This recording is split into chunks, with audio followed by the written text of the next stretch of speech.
Majestade a voz de comando foi apenas a expressão militar de uma ordem irresistível da nação.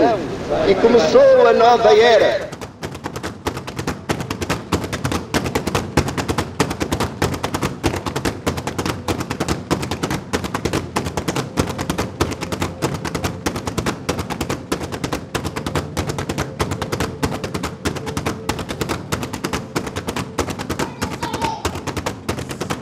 Olá, boa tarde. Chamo-me Dília Patrícia Almeida, sou aluna do primeiro ano na Universidade de Cabo Verde e faço o curso de Línguas, Literaturas e Culturas, Estudos Cabo-Verdianos e Portugueses. O título deste vídeo trata-se de reflexões sobre o complexo prisional, o prisional de Chambon, no Tarafal. Situado na localidade de Chambon, campo de concentração, também designado de Campo da Morte Lenta, foi administrado pela PIDE, Polícia Internacional e de Defesa do Estado.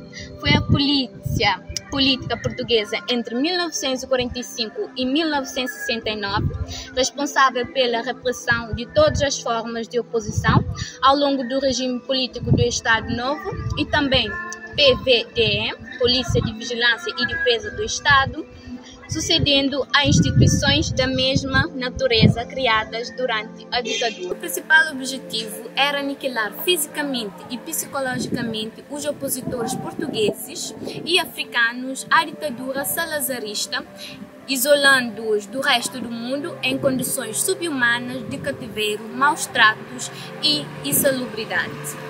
O Museu do Campo de Concentração de Tarafal, denominado de Museu de Resistência, a quando da sua inauguração em dezembro de 2000, encontra-se instalado no ex-campo de concentração para receber, numa primeira fase, de 1936 a 1956, os presos portugueses anticolonialistas e, numa segunda fase, de 1962 a 1974, presos anticolonialistas. Assim, para preservar e perpetuar a memória histórica desse período, a musealização do campo de concentração passou por fases distintas, sempre com o objetivo de retratar a vivência e a história do complexo. A priori, o campo de concentração de Tarafal era feito de lonas e só depois foi construído pelos próprios prisioneiros que ali estiveram. 1 de maio de 1974 foi fechado o campo de concentração. Este ano, no dia 1 de maio, foi comemorado o 50º de libertação dos presos no campo de concentração do Tarafal. Ali estiveram homens que estavam contra o regime salazarista, implementado pelo Sr. Antônio de Oliveira Salazar, que lutaram e eram contra o regime de Salazar. Nesse campo morreram 36 portugueses, 2 angolanos e 2 presos políticos de Guiné-Bissau. No dia 1 de maio, estavam 14 presos políticos no campo de concentração. Por ali passaram 20 presos políticos cabo-verdianos desde 1974. O complexo prisional, aberto em 1936, reabriu em 1961 no âmbito da Guerra Colonial e fechou em 1974 com o fim da ditadura. Salazar faleceu na década de 60 e Marcelo Caetano fica à frente. Hoje, graças aos historiadores, presos que passaram por este campo, conhecemos a história. Também a música e principalmente a literatura nos levou a conhecer a história do campo de concentração de Tarafal.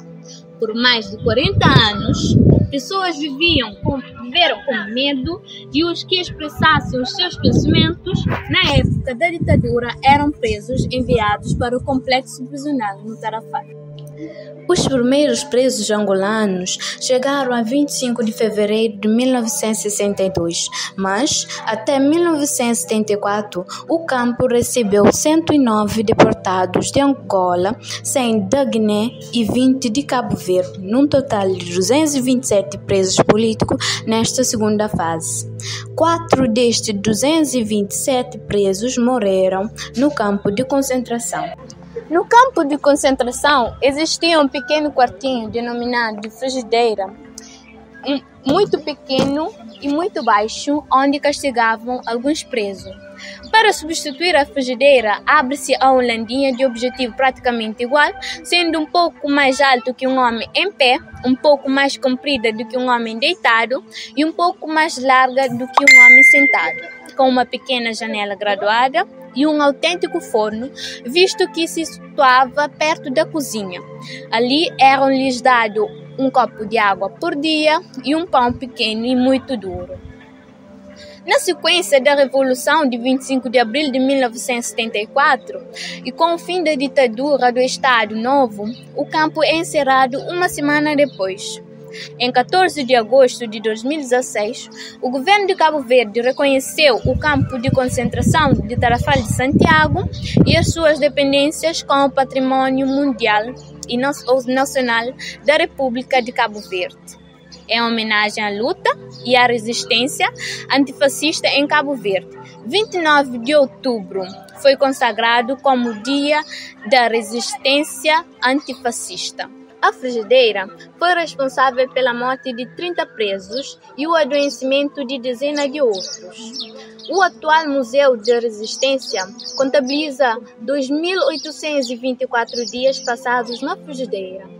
Palavras não são suficientes para descrever o sofrimento, a agonia, os maus tratos, a angústia e principalmente o medo que os presos passaram no campo de concentração. Só os que vivenciaram poderão descrevê-lo da melhor forma possível. Por isso, são considerados heróis, porque não aceitaram nem se calaram, mas sim fizeram a diferença. De um modo geral, lutaram pela autodeterminação e independência dos seus territórios. Não foi dirigido nenhum pedido de desculpa por tudo que passaram, suportaram e sofreram. E mesmo que o fizessem, não seria fácil lhes dar o perdão. Hoje, ainda muitos têm o trauma e também muitos morreram com a mesma. O campo da morte lenta, um lugar onde foi derramado sangue de inocentes e o trauma permaneceu na memória de muitos prisioneiros. O sofrimento que passaram permanecerá na pele como um desenho de uma tatuagem. Para levar-vos a conhecer o sofrimento que os presos políticos suportavam no campo de concentração, vou declamar um poema de Antônio Jacinto do Amaral Martins. Ele foi um dos presos políticos que veio da Angola e ficou algum tempo no campo de concentração do Tarrafal. Jacinto escreveu um poema que deu o nome de Monangamba. Naquela roça grande não tem chuva, é o sol do meu rosto que rega as plantações. Naquela roça grande tem café maduro, e aquele vermelho cereja são gotas do meu sangue feitas seivas. O café vai ser torturado, pisado, torrado, vai ficar negro, negro de cor do contratado. Negro da cor do contratado. Perguntem às aves que cantam, aos regatos de alegre serpentear e ao vento forte do sertão. Quem se levanta cedo? Quem vai à tonga? Quem traz pela estrada longa a tipóia ou o cacho de dendém? Quem capina e em paga recebe desdém. Fuba podre, peixe podre, panos ruins, cinzenta, argolares, porrada, cirfilares. Quem? Quem faz o milho crescer e as laranjais florescer? Quem? Quem dá dinheiro para o patrão comprar máquinas, carros, senhoras e cabelos de pretos para os motores? Quem faz o branco prosperar, ter barriga grande, ter dinheiro? Quem?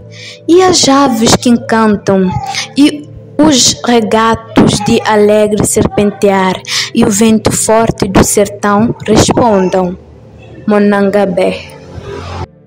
De Dília Almeida, Vitro, Santa Cruz para Centro de Lima.